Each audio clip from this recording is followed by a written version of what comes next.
Hello friends, मैं हूं Diksha. Welcome to ओजन एकेडमी। तो अभी तक हमने पीजीटी 2022 सॉल्यूशन के 120 क्वेश्चन हमने कंप्लीट कर लिए थे। अब हम स्टार्ट करेंगे क्वेश्चन नंबर 121। ठीक है, 2022 पीजीटी 2022 सॉल्यूशन हमने स्टार्ट किए हुए थे और 120 क्वेश्चन तक हम कर चुके थे। ठीक है, तो अब देखेंगे क्वेश्चन नंबर 121। ठीक है, तो इसमें क्या बोला गया हमें, when a capacitor of value 200 microfarad charge to 200 volt it discharge separately through resistance wire of 2 ohm and 8 ohm, तो हीट कितनी प्रोड्यूस होगी, हीट कितनी प्रोड्यूस होगी। तो यहाँ हमें कैपेसिटेंस की वैल्यू दी हुई है। ठीक है, अब यहाँ पे कैपेसिटेंस जिसकी वैल्यू है 200 माइक्रोफेरेड और उसको चार्ज किया गया 200 वोल्ट पे। अब उसको डिस्चार्ज किया जा रहा है सेपरेटली थ्रू रेजिस्टेंस। अब उसको डिस्चार्ज किया जा रहा है अलग अलग रेजिस्टेंस के थ्रू, 2 ओम और 8 ओम के थ्रू।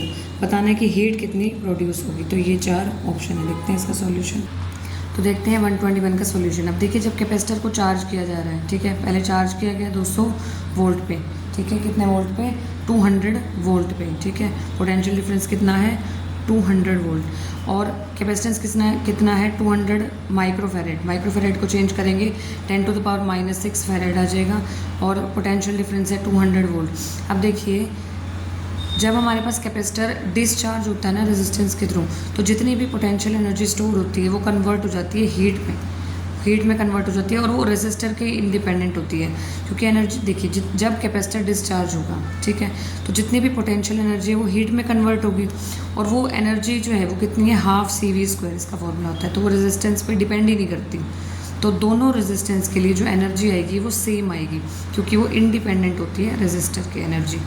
तो U आ जाएगी 1/2। C की वैल्यू पुट कर दी, यहाँ से V की वैल्यू पुट कर दी। तो अब जस्ट क्या करना है, इसका स्क्वायर कर दिया, ये आ गया। और यहाँ से 200 × 10⁻⁻6। अब इसको सोल्व करके हमारे पास कितना आ गया, ये आ गया 10⁻⁻4, ये आ गया 40,000। तो एनर्जी कितनी आ जाएगी, 4 जूल। तो दोनों ही रेजिस्टेंस के लिए एनर्जी कितनी आ जाएगी, 4 जूल, क्योंकि रेजिस्टेंस पे डिपेंड नहीं करती एनर्जी। तो फटाफट से नोट कर लीजिए। अब देखिए क्वेश्चन नंबर 122। अब देखिए, पोटेंशियल एनर्जी फंक्शन हमें गिवन है। ठीक है, potential energy function for the force between 2 atoms in diatomic molecule is as follows. तो ये हमें गिवन है A/x⁻12 - B/x⁻6। तो हमें निकालनी है डिसोसिएशन एनर्जी और फॉर मॉलिक्यूल। तो ये 4 ऑप्शन में से देखते हैं कौन सा ऑप्शन ठीक है। तो देखिए कैसे करेंगे। सबसे पहले गिवन हमारे पास, गिवन फंक्शन क्या है, energy function, potential energy function Ux = A/x⁻12 - B/x⁻6। अब देखिए हम कैसे निकालेंगे, यहाँ से डिसोसिएशन एनर्जी निकालते हैं। इक्विलिब्रियम पे जो नेट फोर्स होगा वो 0 होगा। और फोर्स किसके इक्वल होता है, F - du/dx के इक्वल होता है। यही होता है ना फोर्स। तो यहाँ से हम क्या करेंगे, सबसे पहले इसको x के विद रिस्पेक्ट टू डिफ्रेंशिएट करेंगे और फिर उस डिफ्रेंशिएशन की वैल्यू को 0 के इक्वल रख देंगे। ठीक है, तो d/dx सबसे पहले इसको डिफ्रेंशिएट करेंगे। डिफ्रेंशिएट करना आता है सभी को।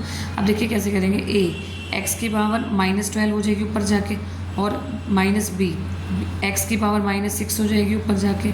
अब इसका डिफ्रेंशिएशन करना है, तो -12 आगे आ जाएगा, x⁻−13 हो जाएगी, फिर -6 आगे आ जाएगा।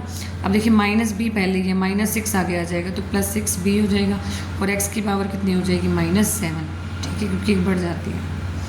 तो यहाँ पे आ जाएगा हमारे पास 6b/x⁻7। अब ये 0 के इक्वल है ना, ये उस साइड चला जाएगा। 12a माइनस की पावर यहाँ नीचे आके प्लस की हो जाएगी, x⁻13 आ जाएगा। इसको सोल्व करेंगे तो x⁻6 आ जाएगा। 12a/b, ठीक है, -2a/b। तो ये x⁻6 आ जाएगा 12a/b। ठीक है, 12a/b। यहाँ 12 नहीं आएगा, ये 2 आएगा। 12 गलती से लिखेंगे, 2a/b आ जाएगा। इसको हम सोल्व करेंगे तो 2a/b आ जाएगी वैल्यू। ठीक है, तो अगर x⁻6 2a/b है, ठीक है, तो x⁻12 निकालेंगे तो 4a²/b² आ जाएगा। अब ये वाली वैल्यू जो गिवन था ना हमारे पास पोटेंशियल एनर्जी फंक्शन, उसमें पुट कर देंगे। तो क्या आ जाएगा हमारे पास, a/x⁻12 था, तो x⁻12 को हम लिख सकते हैं 4a²/b²। गिवन क्या था, -b/x⁻6, x⁻6 की जगह 2a/b रख देंगे। ये दोनों वैल्यूज जो गिवन एनर्जी फंक्शन था वहाँ पुट करनी है। तो हमारे पास आ जाएगा यहाँ से b²/4a। इसको सोल्व करेंगे, b² ऊपर चला जाएगा, b²/4a आ जाएगा, ये b ऊपर चला जाएगा, b²/2a आ जाएगा। सोल्व करेंगे तो -b²/4a आ जाएगा। ठीक है, अब डिसोसिएशन एनर्जी, अब देखिए इन्फिनिटी पे तो एनर्जी ज़ीरो होती है, तो डिसोसिएशन एनर्जी क्या आ जाएगी, U infinity minus U minimum, U infinity zero है, यू मिनिमम है minus B square by 4a, minus minus plus हो जाएगा बी स्क्वायर बाई 4a, तो ऑप्शन 4 आ जाएगा करेक्ट। अब देखिए 123 नंबर क्वेश्चन है, ब्रेड्थ और थिकनेस जो है, कोई मैग्नेटिक नीडल हमें गिवन है, ब्रेड्थ और थिकनेस जो है वो नेग्लिजिबल है कंपेयर टू इट्स लेंथ। अब जो नीडल है वो ऑसिलेट कर रही है हॉरिजॉन्टल प्लेन में, टाइम पीरियड है t, तो हमें क्या निकालना है, period of oscillation of each part. तो जब हमने नीडल को ब्रेक किया p इक्वल पार्ट्स में, तो टाइम पीरियड पे क्या इफेक्ट पड़ेगा, ठीक है। तो ये 4 ऑप्शन में हमें बताना। अब देखिए यहाँ हमें ये फॉर्मूला यूज़ करना है, टाइम पीरियड का फॉर्मूला क्या होता है, टाइम पीरियड जो होता है मैग्नेटिक नीडल का, ठीक है, जो ऑसिलेट कर रही है मैग्नेटिक फील्ड बी में, तो फॉर्मूला होता है t is equal to 2 pi under root of I by M B. I क्या है, मोमेंट ऑफ इनर्शिया, m क्या है, m है हमारे पास मैग्नेटिक मोमेंट, और b क्या है, मैग्नेटिक फील्ड, ठीक है। अब देखिए जो मोमेंट ऑफ इनर्शिया होगा नीडल के लिए, ठीक है, नीडल के लिए कितना हो जाएगा, ml स्क्वायर बाई 12 हो जाएगा, ठीक है, ml स्क्वायर बाई 12 हो जाएगा। और मैग्नेटिक मोमेंट क्या होती है, magnetic moment, net magnetic moment क्या होती है, पोल स्ट्रेंथ और L का जो है मल्टीप्लायर हो जाएगी, ठीक है, MP मल्टीप्लाई L, ठीक है, MP मल्टीप्लाई L। अब देखिए, अब हमने नीडल को जो है P इक्वल पार्ट्स में ब्रेक किया, P इक्वल पार्ट्स में ब्रेक किया।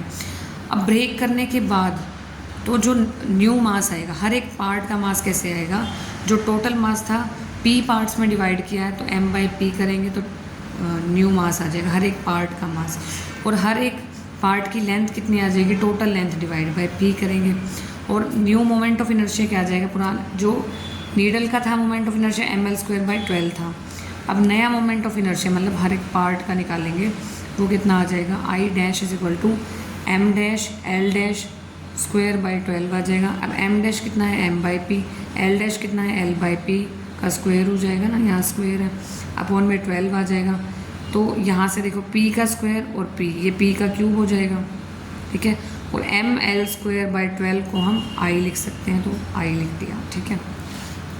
ऐसे ही सेम नया न्यू मैग्नेटिक मोमेंट निकालेंगे, जब हमने डिवाइड किया तो ईच पार्ट का निकाल रहे हैं, तो m डैश कितना आ जाएगा, mp डॉट l डैश हो जाएगा, l डैश है l बाई पी पुट कर दिया।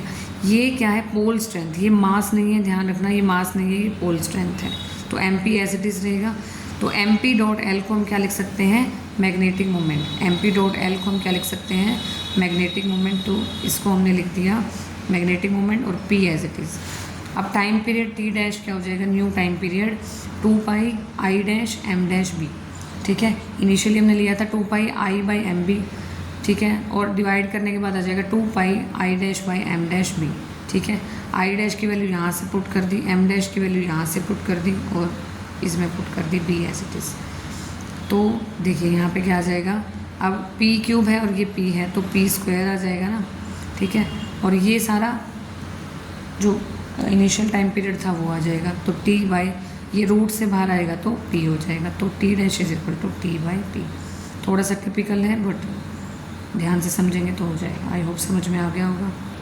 अब देखिए value of magnetic moment due to rotation of charge spherical shell of radius r is. अब हमें निकालनी है मैग्नेटिक मोमेंट की वैल्यू, ठीक है, value of magnetic moment due to rotation of charge spherical shell.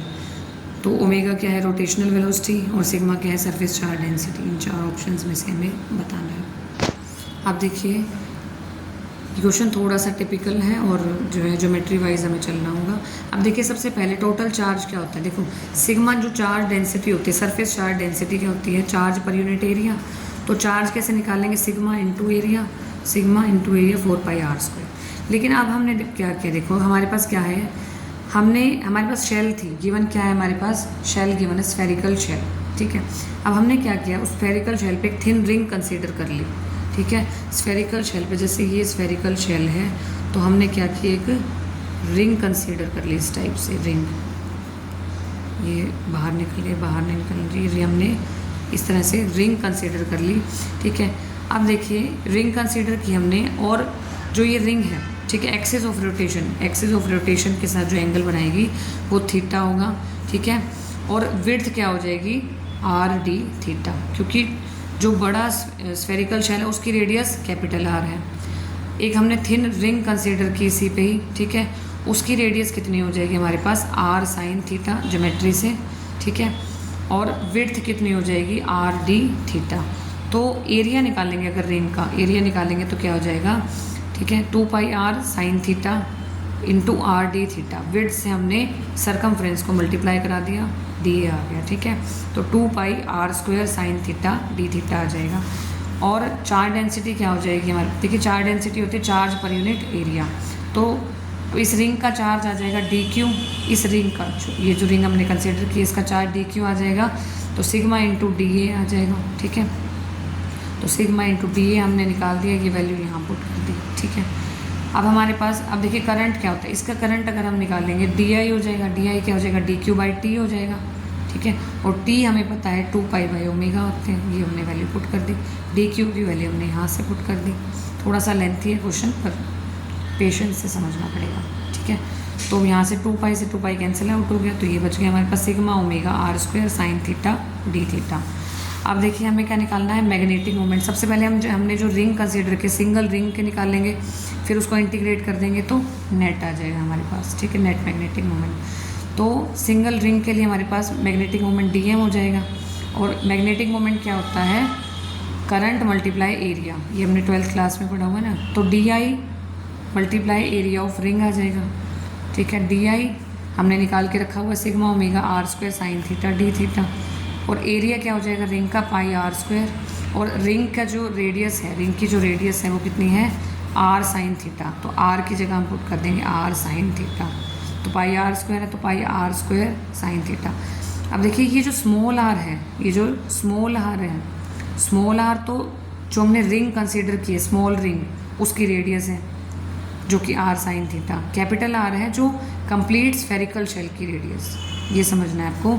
जो कैपिटल आर है वो स्फेरिकल शेल की रेडियस है, स्फेरिकल शेल की रेडियस है, रेडियस ऑफ स्फेरिकल शेल।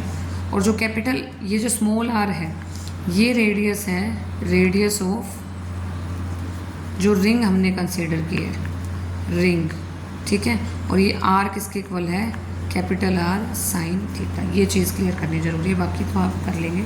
अब देखिए डी एम क्या आ जाएगा यहाँ से, pi sigma omega R square ये है, आर स्क्वायर ये है, तो आर 4 साइन क्यूब थीटा हो जाएगा, साइन और sine square sine cube theta D theta.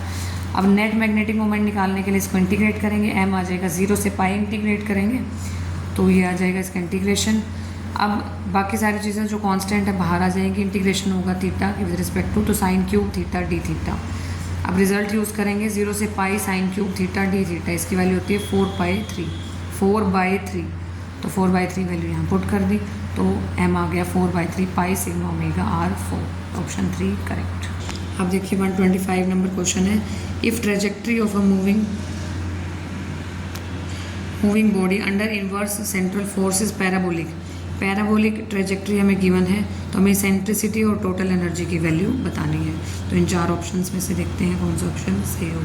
तो देखिए हमारे पास अब ये हमें याद करना होगा, ट्रेजेक्ट्री इधर है इसेंट्रिसिटी और इधर है टोटल एनर्जी। सर्कल के लिए जो इसेंट्रिसिटी होती है वो 0 होती है, टोटल एनर्जी लेस देन 0 होती है। इलिप्स के लिए इसेंट्रिसिटी 0 से 1 के बीच में लाई करती है और टोटल एनर्जी लेस देन 0 होती है। पैराबोला के लिए इसेंट्रिसिटी 1 के इक्वल होती है और एनर्जी 0 के इक्वल। हाइपरबोला के लिए इसेंट्रिसिटी ग्रेटर देन 1 होती है और जो टोटल एनर्जी होती है वो ग्रेटर देन 0। तो पैराबोला के लिए क्या आ जाएगा, इसेंट्रिसिटी 1 और एनर्जी 0, तो ऑप्शन 3 करेक्ट, ठीक है। अब क्वेश्चन नंबर 126। अब देखिए current sensitivity of a moving coil galvanometer. Current sensitivity जो है मूविंग कॉइल गैल्वेनोमीटर की वो है 5 डिवीज़न पर मिली एम्पियर और इसकी वोल्टेज सेंसिटिविटी गिवन है 20 डिवीज़न पर वोल्ट, ठीक है। हमें निकालना है रेजिस्टेंस ऑफ गैल्वेनोमीटर, रेजिस्टेंस क्या होगा गैल्वेनोमीटर का, ठीक है। तो इन 4 ऑप्शंस में से देखते हैं कौन सा सही होगा, 500, 250, 40 या 25। अब देखिए वोल्टेज सेंसिटिविटी का फॉर्मूला होता है current sensitivity per unit resistance, VS = IS/R। Voltage sensitivity होती है करंट सेंसिटिविटी बाय R, ठीक है। तो R निकालेंगे यहाँ से, IS/VS आ जाएगा। IS गिवन है 5000 डिवीज़न पर एम्पियर और VS गिवन है 20 डिवीज़न पर वोल्ट, तो ये आ जाएगा 500/2 यानी कि 250, तो ऑप्शन 2 करेक्ट है। अब देखिए ये जो IS गिवन है वो कितनी गिवन है हमारे पास, 5 डिवीज़न पर मिली एम्पियर, ठीक है। मिली एम्पियर हो जाएगा 10 टू द पावर -3। अब ये ऊपर जाएगा तो 5 इंटू 10 टू द पावर +3 हो जाएगा, तो यानी कि 5000 हो जाएगा। 5000, इसलिए यहाँ डायरेक्ट 5000 लिखते हैं, ठीक है। समझ में आ गया होगा। फिर देखिए क्वेश्चन नंबर 127। अब देखिए कैपेसिटेंस दिया हुआ है कैपेसिटर का, become 7/6 times of its original capacitance. तो जो कैपेसिटेंस है वो 7/6 हो जाएगा ओरिजिनल के, अगर डाइलेक्ट्रिक शीट इंट्रोड्यूस करेंगे जिसकी थिकनेस है T = 2/3D, इंट्रोड्यूस करेंगे प्लेट्स के बीच में, कैपेसिटर की प्लेट्स में अगर हमने डाइलेक्ट्रिक शीट हमने लगा दी तो जो कैपेसिटेंस है वो 7/6 टाइम्स हो जाएगा ओरिजिनल कैपेसिटेंस के। डी क्या है यहाँ पे, सेपरेशन बिटवीन द प्लेट्स। अब डाइलेक्ट्रिक कांस्टेंट की वैल्यू निकालनी है, जो शीट हमने इंट्रोड्यूस की, ठीक है, उसका डाइलेक्ट्रिक कांस्टेंट क्या होगा, इन 4 ऑप्शंस में से देखते हैं। अब देखिए जो कैपेसिटेंस होता है C' of a parallel plate capacitor with a dielectric slab of thickness T is given by C' किसके इक्वल आ जाएगा, ε0A डिवाइड बाय, देखिए जब डाइलेक्ट्रिक स्लैब को इंट्रोड्यूस की जाती है, ठीक है, तो हमारे पास जो कैपेसिटेंस आता है उसकी वैल्यू होती है C' = 12th क्लास का है ε0A D - T + T/K, ये वैल्यू होती है। और ओरिजिनल कैपेसिटेंस होता है C = ε0A/D। डी क्या है, सेपरेशन बिटवीन प्लेट्स, टी क्या है, थिकनेस ऑफ डाइलेक्ट्रिक स्लैब, और के क्या है, डाइलेक्ट्रिक कांस्टेंट। अब गिवन क्या है, जो C' है वो 7/6 हो जाएगा ओरिजिनल कैपेसिटेंस के। अब जो C' और C की वैल्यू है यहाँ पुट कर दी पीछे से, अभी बताई थी ना, ये वैल्यूज़ यहाँ पुट कर दी, तो जो कैंसिल हो रहा है वो कैंसिल आउट कर दिया, हमारे पास आ गया ये 1/D - T + T/K 7/6D के इक्वल आ गया। 6T निकालेंगे यहाँ से तो 7D - T + T/K आ जाएगा। T की वैल्यू गिवन है 2/3D, वो वैल्यू यहाँ पुट कर दी हमने, तो कितना आ जाएगा 6T = 7D - T की वैल्यू पुट कर दी 2/3D यहाँ पे भी और यहाँ पे भी, ठीक है। डिवाइड किया दोनों तरफ D से, तो हमारे पास आ गया 6 = 7/3 + 14/3K। इसको सॉल्व करेंगे, 6 - 7/3 = 14/3K। यहाँ से इसको सॉल्व किया, 18 - 7/3 आ जाएगा 14/3K। 11 = 14/K, K आ गया 14/11। तो डाइलेक्ट्रिक कांस्टेंट कितना आ गया, 14/11, तो ऑप्शन 1 आ जाएगा करेक्ट। अब देखिए क्वेश्चन नंबर 128। ये juggler throws ball into air, ठीक है, किसी जगलर ने जो है, बाजीगर है कोई, वो क्या कर रहा है, बॉल्स को हवा में फेंक रहा है। He throws 1 ball whenever the previous 1 ball is eight highest point, ठीक है। जब पिछली वाली गेंद हाईएस्ट पॉइंट पे होती है तो फिर वो एक गेंद फेंकता है, ठीक है। How high do the ball rise if he throw n balls each second, ठीक है। अगर वो एक सेकेंड में n बॉल्स फेंक रहा है तो जो बॉल्स हैं वो कितनी ऊंचाई तक जाएंगी, ठीक है। ये तो इन 4 ऑप्शंस में से देखते हैं उन सब। तो देखिए अगर n बॉल्स थ्रो कर रहे हैं एक सेकंड में, तो टाइम इंटरवल देखिए, तो ये n बॉल्स अगर एक सेकंड में थ्रो की तो n फ्रीक्वेंसी हो जाएगी, और टाइम पीरियड क्या होता है 1/फ्रीक्वेंसी, तो 1/n हो जाएगा। समझ में आ गया होगा ना। तो कंडीशन क्या है, जब since a ball is thrown when previous one is at speak, जब एक बॉल ऊंचाई पे होती है तब दूसरी बॉल फेंकी जाती है, तो टाइम ऑफ फ्लाइट होगा मैक्सिमम हाइट पे पहुंचने का, ठीक है। अब हाइट का फॉर्मूला यूज़ किया डायरेक्ट, यहाँ पे ½ GT² आ जाएगा, फॉर्मूला यूज़ किया है, ठीक है। और टाइम कितना है हमारे पास 1/n, तो टाइम की जगह 1/n पुट कर दिया, तो G/2n² आंसर आ जाएगा, ऑप्शन 3 आ जाएगा करेक्ट। अब देखिए question number 129। Cross section area given है of a rod of magnetic material, cross section area given है, और ये जो रोड है इसको प्लेस किया मैग्नेटिक फील्ड इंटेंसिटी में 4000 में।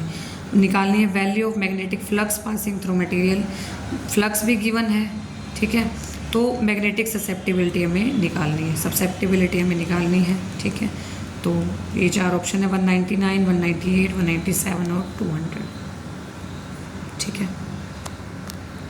तो देखिए एरिया गिवन है 0.25 centimetre square, magnetic intensity given है कितनी 4000 ampere per metre, flux given है 25 × 10⁻⁻6 वेबर, और ससेप्टिबिलिटी हमें निकालनी है, ठीक है। तो देखिए सबसे पहले ये सारे फार्मूलाज इसमें यूज़ होंगे। फ्लक्स जो है वो किसके इक्वल होता है, BA cos थीटा, सिंप्लिसिटी के लिए हमने θ0 लेके cos θ1 कर दिया, तो फ्लक्स आ जाएगा B × A, magnetic field × area. और B जो होता है, ठीक है, B जो मैग्नेटिक फील्ड होता है वो म्यू × H के इक्वल होता है। H क्या है मैग्नेटिक इंटेंसिटी, B क्या है मैग्नेटिक फील्ड, और म्यू R, ठीक है। रिलेटिव जो हमारे पास होती है परमिएबिलिटी वो किसके इक्वल होती है, μ/μ0 के इक्वल, और ससेप्टिबिलिटी होती है μr - वो रिलेटिव मैग्नेटिक परमेबिलिटी -1। अब देखिए बी निकालेंगे 5/A से, बी क्या आ जाएगा 5/A, 5 यानी कि फ्लक्स गिवन है, पुट कर दिया, एरिया गिवन है, ये पुट कर दिया, सेंटीमीटर स्क्वायर को मीटर स्क्वायर में कन्वर्ट कर दिया, सॉल्व किया, हमारे पास 1 टेस्ला आ गया मैग्नेटिक फील्ड। अब यहाँ से जब हमारे पास मैग्नेटिक फील्ड आ गया, एच हमें गिवन है मैग्नेटिक इंटेंसिटी, तो यहाँ से B/H करेंगे तो म्यू आ जाएगा, म्यू आ जाएगा B/H। बी कितना निकाला हमने 1, एच गिवन है 4000, तो बी आ जाएगा 2.5 × 10⁻⁻⁴। और म्यू आर कैसे निकालते हैं, mu upon mu naught. Mu naught क्या है, वैक्यूम के लिए मैग्नेटिक परमेबिलिटी, ठीक है। तो म्यू बाई म्यू नॉट आ जाएगा, म्यू हमने निकाला ये 2.5 × 10⁻⁴, और म्यू नॉट आ जाएगा 4π × 10⁻⁷, तो ये आ जाएगी 2500 अपॉन में 12.56। तो इसको सॉल्व करोगे तो ये आ जाएगी 199, और ससेप्टेबिलिटी होती है म्यू आर -1 के इक्वल, तो यानी कि 199 -1 कितना आ जाएगा 198। ऑप्शन 2 आ जाएगा करेक्ट। तो क्वेश्चन नंबर 130 देखेंगे, दो चार्जेस हैं +Q और -Q के, ठीक है, प्लेस किया उनको x = +A और -A पे। अब जो चार्ज +Q है उसको y एक्सिस पे प्लेस किया, स्मॉल q को y एक्सिस पे प्लेस किया y डिस्टेंस पे। अब हमें निकालना है फोर्स कितना लगेगा, जो ये चार्ज हमने y डिस्टेंस पे प्लेस किया उस पर फोर्स कितना लगेगा। तो ये 4 ऑप्शन ध्यान से देख लीजिए, इनमें से हमें बताना है। तो देखिए समझते हैं डायग्राम से। सबसे पहले दो चार्जेस प्लेस किए +Q और -Q। +Q प्लेस किया x = +A पे, -Q प्लेस किया रखा x = -A पे, और एक चार्ज जो है वो y डिस्टेंस पे रखा स्मॉल q। अब देखिए इस चार्ज पे हमें इन दोनों की वजह से फोर्स देखना है, तो इस पे इसकी वजह से देखो इस साइड फोर्स लगेगा, क्योंकि जो प्लस की वजह से फोर्स बाहर के डायरेक्शन में निकलेगा, और माइनस की तरफ जाता है तो इस डायरेक्शन में फोर्स जाएगा। इन दोनों का रिजल्टेंट जो है वो इस डायरेक्शन में होगा। तो देखिए ये डायरेक्शन कौन सी है, -x, तो वैसे भी हम ऑप्शन से आइडिया लगा सकते हैं कि -x में होगा नेट फोर्स, ठीक है। अब देखिए F1 और F2 की वैल्यू निकालेंगे। सबसे पहले F1 है +Q की वजह से, F2 है -Q की वजह से। हम मैग्नीट्यूड ले रहे हैं, ठीक है, मैग्नीट्यूड ले रहे हैं, तो हमारे पास कितना आ जाएगा 1/4πε0 Q, मतलब ये वाला बड़ा Q और स्मॉल q अपॉन में r²। अब देखिए ये r कितना हो जाएगा, ये डिस्टेंस a है, ये डिस्टेंस y है, तो ये वाला डिस्टेंस, ये डिस्टेंस कितना हो जाएगा r = √a² + y², Pythagoras theorem से। f आ जाएगा 1/4πε0 Q/r²। r हमारे पास है √a² + y², r² आ जाएगा a² + b²। अब देखिए नेट फोर्स जो है वो -i डायरेक्शन में या -x डायरेक्शन में बोल सकते हैं। अब देखिए F1 का, अब इस डायरेक्शन में F1 का भी कॉस कंपोनेंट और F2 का भी कॉस कंपोनेंट दोनों आएंगे ना, तो 2f cos थीटा, साइन जो है वो नेगलेक्ट हो जाएगा। अब देखिए F1 का साइन इस डायरेक्शन में, F2 का साइन इस डायरेक्शन में, इक्वल एंड अपोजिट है वो कैंसिल आउट हो जाएंगे, दोनों के ही इस डायरेक्शन में कॉस कंपोनेंट हम ले लेंगे 2f cos theta -i direction में, ठीक है। तो 2f की वैल्यू हमारे पास ये है 1/4πε0 Q, कैपिटल Q और स्मॉल q अपॉन में a² + y²। कोस थीटा निकालेंगे, यहाँ से ये ट्रायंगल है, ये थीटा है, कोस थीटा निकालेंगे, बेस अपॉन हमारे पास बेस अपॉन हाइपोटेन्यूज यानी कि r, बेस अपॉन हाइपोटेन्यूज यानी कि r, a अपॉन में r क्या है √a² + y²।